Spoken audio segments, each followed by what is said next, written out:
Welcome to the Cold Case Christianity broadcast, the only Christian case-making program hosted by a cold case homicide detective. J. Warner Wallace has been investigating cold case murders in Los Angeles County for over a decade. His work has been featured on Fox News, Court TV, and Dateline. For more information about Jim's work and the case for Christianity, please visit coldcasechristianity.com. Now, here's your host, J. Warner Wallace. Thanks for joining me here at Cold Case Christianity. I'm J. Warner Wallace. Okay, we've been kind of working through some principles that I talk about consistently when I'm arguing that we should be more forensic in our beliefs. I've written a book called Forensic Faith, and the whole reason why I wrote that book was to help believers like you and I develop a faith that is more than just a blind faith. What we want is a faith, right, that is grounded in good thinking skills, in good reasons, in good evidence. And we're not called to have a blind faith, as we've talked about in prior episodes, as Christians. Because Jesus didn't ask anyone to believe blindly. He continually demonstrated his power, his deity to people, and then pointed back to the evidence of the miracles to help them believe that what he was saying was actually true. The disciples did the same thing, right? They consistently pointed and relied upon their eyewitness testimony when making the case to others. That's called direct evidence. So what we want to be able to do is to hold a faith that is grounded in good evidence. And so we're going to start talking about just what that looks like. In fact, this episode is going to be really about how to read and think more clearly and more broadly. It's all about taking two initial steps as detectives about reading and thinking. And I'll try to make that clear as we get further along in this episode, exactly what I mean when I say we should be reading and thinking more clearly. Now, I can recall, and if you're somebody who's followed my work, you know that I've been on Dateline a number of times. I think I've actually been on Dateline more than any other detective in the country working cold case homicide investigations. We actually have a link. If you go to our website at coldcasechristianity.com, you can take a look and just type in the search bar Dateline, and you'll see the article that shows you, that links to you all the episodes of Dateline, so you can watch them yourself. But my point here is that I can recall a time, one episode we were filming, and it was a difficult case. It was a case involving a man who had killed his wife and had gotten rid of her body and then had claimed she ran off. She disappeared. She vanished on her own free will. And so he filed a report just to make it a little clearer for his alibi and for his own thinking on this and what he wanted to convince the police department about it. He filed a report of a missing persons, and we actually, our agency accepted that report. And for the first 6 years, that case was investigated as a missing persons case. Shouldn't have been. Should have probably been investigated that night as a potential homicide. But for whatever reason, the initial officers did not investigate it that way. And it stayed and got misshuffled, and by the time we opened it up again, 6 years had gone by, and there wasn't a single piece of physical evidence to make the case. Not a single piece. It was a problem. Right? I mean, this was a missing persons report. But then when we contacted her six years later, her family said she never showed up again. We knew we had a problem. So now we conducted an investigation. We ended up arresting her husband. And sure enough, we're in the process of going to trial. And NBC, Dateline, is interested in the case. And they decide to make an episode of Dateline. And as I'm sitting there doing the interviews with Keith Morrison, who is just fabulous and just a really sweet man, I couldn't say enough good things about him. And he would always have a little bit of a tug of war intellectually with his people he interviews. And he does that even with the officers in these cases you'll see on Dateline. And sure enough, on this particular night, this was not a great case. This is a case where there's a lot of open questions. There wasn't any physical evidence. I couldn't tell you how he killed her. He never confessed to it at this point in the trial. He was just denying that he was involved. I couldn't tell you how he killed her, where he killed her, when he killed her, what he did with her body, how he moved her car. A lot of unanswered questions. Then the jury had to face those unanswered questions. And they actually convicted him in spite of those unanswered questions. And as I'm sitting describing the process to Keith in the interview, I'm surrounded by sound technicians and the videographers and the producers sitting in the room. And I had a sense as I'm talking about this that no one in the room actually believed that defendant had done that crime. Even Keith pushed back on it. So I think you got the wrong guy. I don't even know how they could convict this poor guy, given what little evidence you had. So I said, well, wait, no, I made a case for why I thought he should be convicted. I made the case all over again in front of Keith and the producer and the videographers. And honestly, I don't think anyone was convinced. The more I described it, the less they seemed to be convinced. I realized before long that I was the only person in the room who believed we had convicted the right guy. So I said, okay. Lucky for us, after that interview was taped, we had a sentencing hearing where we actually, after the conviction, they have another hearing in which family members of the victims can speak, family members of the defendant can speak, because now the judge is about to sentence the convicted defendant to his jail sentence. And it was at that point that our defendant in this case confessed to the entire crime. We didn't even have a location of the body prior to his confession. And he told us what he did to her and where he put her body. All that being said, it was clear now to everyone and the whole Dateline crew that we had the right guy. But it was interesting to me that in this process, at least up to that point, I was the only person that felt that confident about it. And the reason why I think I felt confident is because I had trusted a process. I had confidence in my conclusions because I had trusted the process that got me there. And it turns out these are just simple basic skills you learn as a detective. And you can kind of work down that systematic approach to investigating cases. And whether you like the conclusion or not, and I will tell you that the man that we convicted in this case was incredibly likable. I liked him on a personal level, but he did kill his wife 30 years earlier. What are you going to do? But I did like him on a personal level, so did everybody else. But if you just follow the steps, whether you think you're going to like the conclusion or not, you're going to end up more than likely in the right place because you follow the time-tested techniques and approaches that detectives have been using since my dad was a detective and long before him. So I want to teach you in the next few episodes of Cold Case Christianity what those techniques are. Because I do believe you could actually apply those to the Christian worldview. You could apply the same techniques to examining the Gospels, to examining the New Testament, and I think you'll end up in a place systematically after you do all of these things. And honestly, if you're a skeptic, you might not like where this is headed. I wasn't like, vehemently opposed to it. But I wasn't where Lee Strobel, for example, who did not want Christianity to be true. I was neutral. I just thought it was silly. And I thought there was no point in even investigating because it was so obviously untrue. But you may not like where your investigation leads. But if you follow these principles, you will end up probably in the right place. That's what I did. And that's how I ended up as a Christian. So what I want to do over the next 2 or 3 or 4, and by the way, I love teaching these principles. And here's why. I think sometimes when we make a case for what we believe as Christians, if we don't kind of lay down the rules of evidence, if we don't talk about how evidence comes together to form a conclusion, why certain inferences are reasonable given the approach we've taken evidentially, well, then people may not agree with you even though you've given them good facts. I think learning how to investigate, learning the rules of evidence, learning the nature of how cases are made, if you can learn to communicate that to others, then it makes your case that much easier to present. Because so for example, if you don't know the standard of proof is beyond a reasonable doubt, not beyond a possible doubt, you might find yourself struggling because you don't think you've got enough evidence when you had enough evidence a long time ago.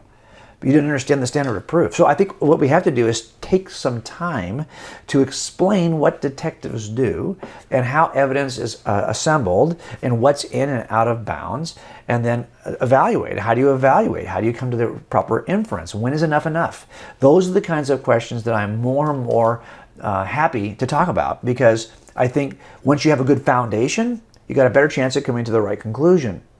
So we'll take a break, and when we come back, I want to talk about the first principle, a very simple principle of investigations that I think will help you to determine what's true.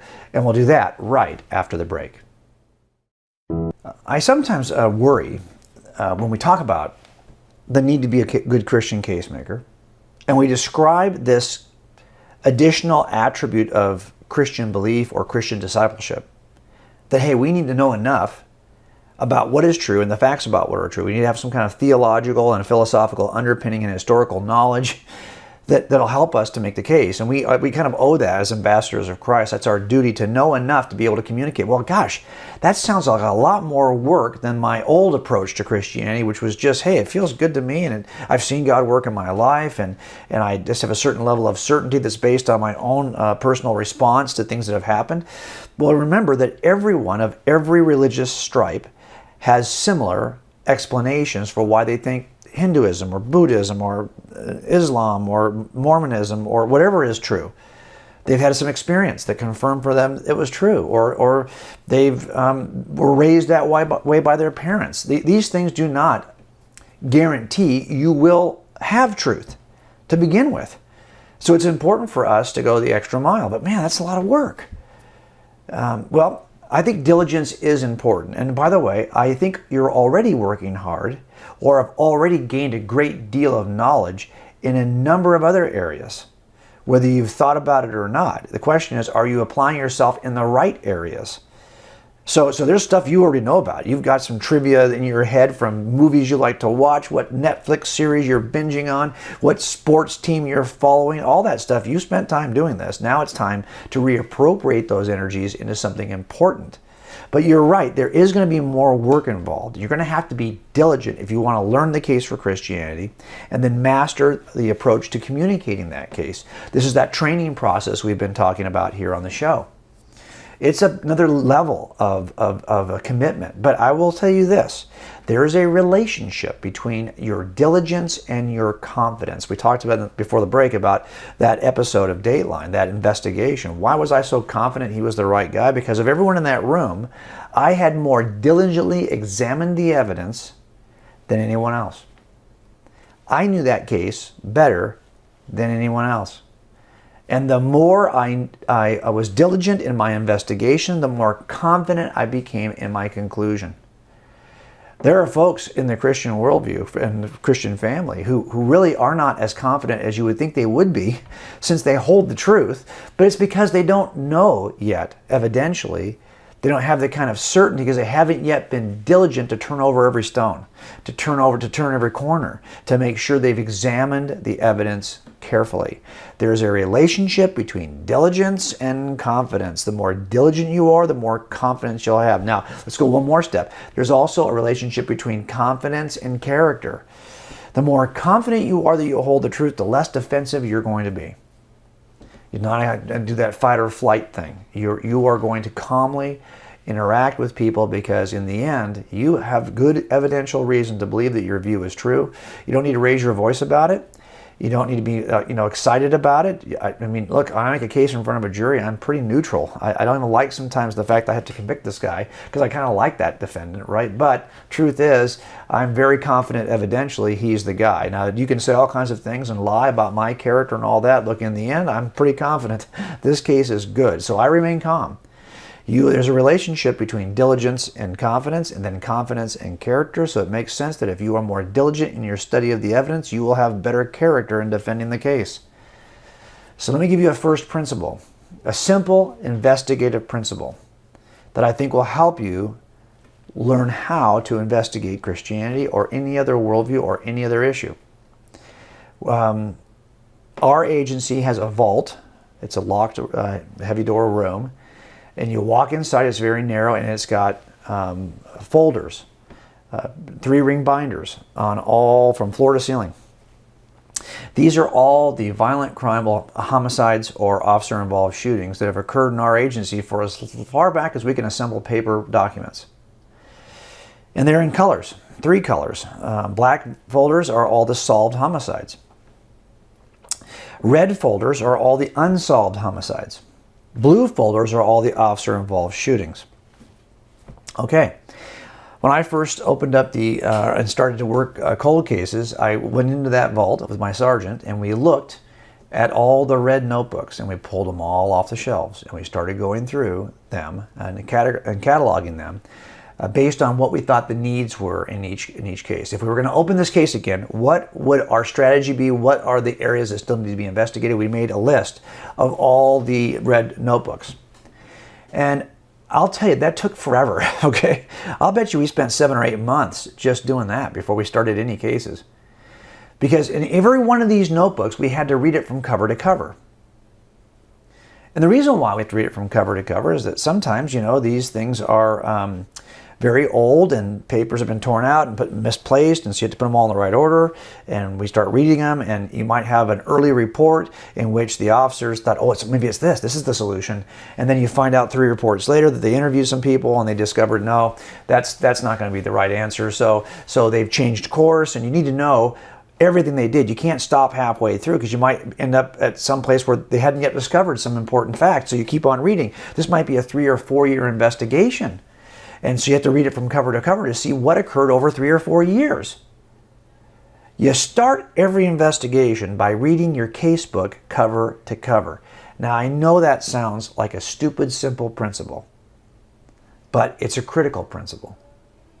And I'll tell you, it's not easy to read those notebooks. I'll tell you why. Sometimes the reports that are in there are highly scientific reports, right? They're lab reports. They're sometimes not even written that well. They're hard to read.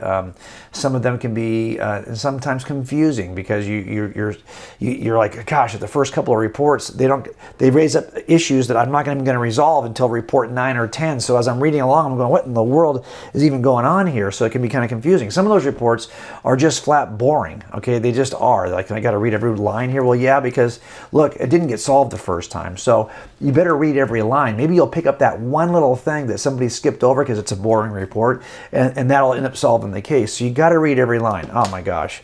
It will drive you crazy, okay? A lot of these will just wear you out. But you got to read it cover to cover. And sometimes I will take the time to reorder the reports, because sometimes when you open the book, the reports are in order by category. Oh, all the CSI reports here. All the medical reports there. And I often want to put them in chronological order so I can see exactly what happened day to day, because sometimes something that happened on day 3 is the reason why they did something on day 5, which then ultimately caused something on day 10. And if I order the reports not chronologically, but instead by groups, by categories, by type, I might miss it. I think you know where I'm headed with this. That's the nature of reading reports for cold cases. But it's also a requirement that we have as Christians when we open this casebook. The casebook called the Bible. We have to, look, you think you understand really fully? Could you understand full Christian theology, for example, from reading 1 Peter? Well, no, it's a piece. You're going to have to, but to be more robustly, you want to read all the letters. But then if you didn't have any Gospels, just read the letters. No, you need to read the Gospels. And do you see what I'm saying? You have to read all of it to understand the relationships that are drawn, the theological relationships, the intellectual relationships that are drawn, the connectivity of certain ideas. And then you can't just stop with the New Testament. My gosh, you kidding me? The Old Testament is not something you can just kind of stick in your back pocket. I'll read it if I get to it. You need to start, and the whole scope of Scripture tells an amazing narrative that has to be told from cover to cover. You have to read all of it. How many of us as Christians don't read the entire book? We've read some piece of it. We read, oh my gosh, we started in Genesis, we got through Exodus, that's pretty cool. Then we get to Leviticus, we're like, oh my God, by numbers, we're out. That happens all the time, right? Well, we have to read it cover to cover. And you might find it easier to read if you took it out of the categories and kind of, there are Bibles that are actually written and assembled on the basis of the order in which the events took place. I've also read it that way. That's very interesting. It opens up new insights. Try it. But I also want to show you why it's so important just to think about things in the context. Look, this idea of redemption, of the fall and the redemption of mankind is most fully and most robustly understood when you understand the narrative from the Old Testament. It starts right there in Genesis all the way through to Revelation. So we got to think about these things in context. We'll take a break. When we come back, I want to show you what I hope is a little bit humorous that will help you think about context. Have you ever questioned the resurrection or know someone who has? Follow along with J. Warner Wallace as he examines the most important case in all of history. You'll learn how to think like a cold case detective and share the compelling evidence that Jesus truly is alive. We need to share the good news with those who desperately need to hear it. Will you become a casemaker for Christ? Order Alive in packages of 10 and begin sharing the most important message of all, the truth of the resurrection.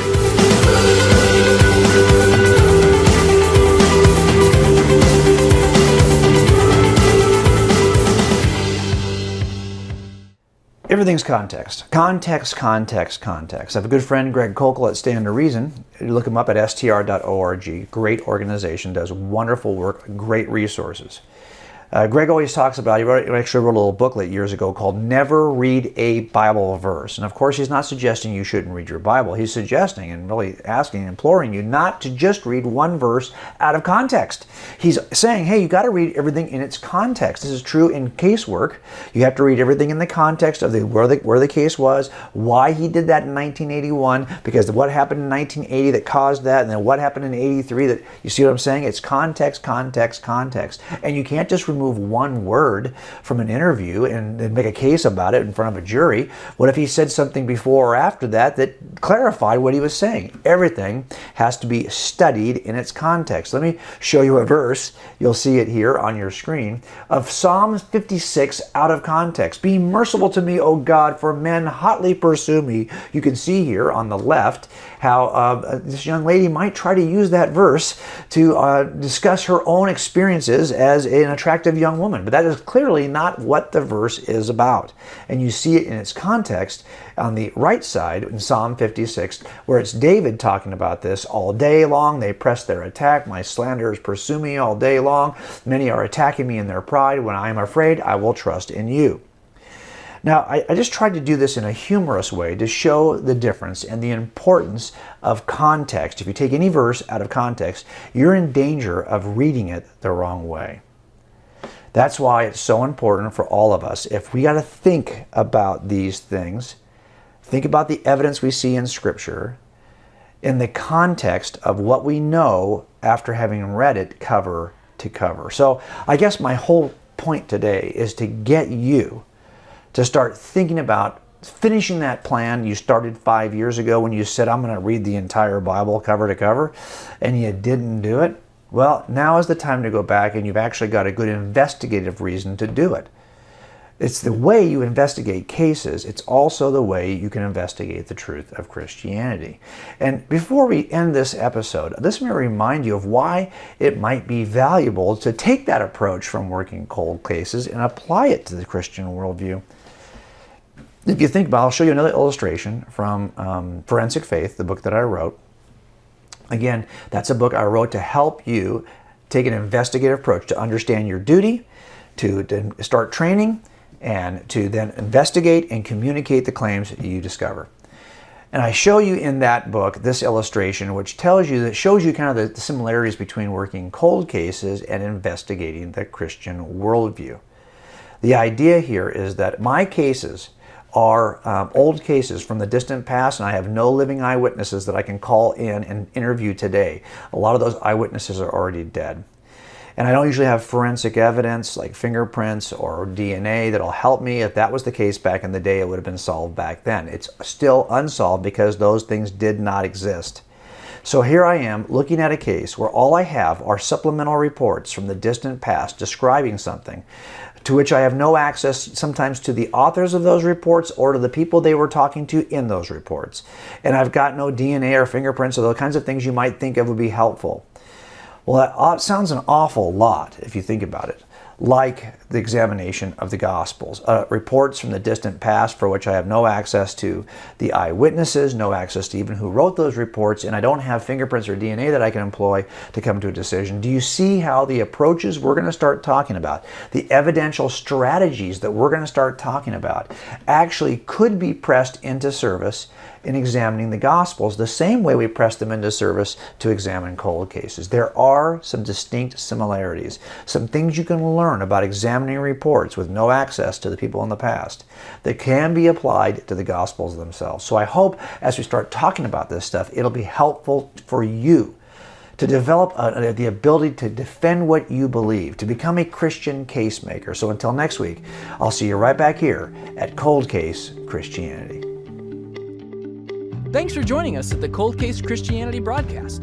If you're interested in more information about this week's topic, please visit coldcasechristianity.com. For a thorough investigation of the reliability of the New Testament Gospels and the case for Christianity, be sure to purchase Cold Case Christianity. A homicide detective investigates the claims of the Gospels. It's available wherever books are sold.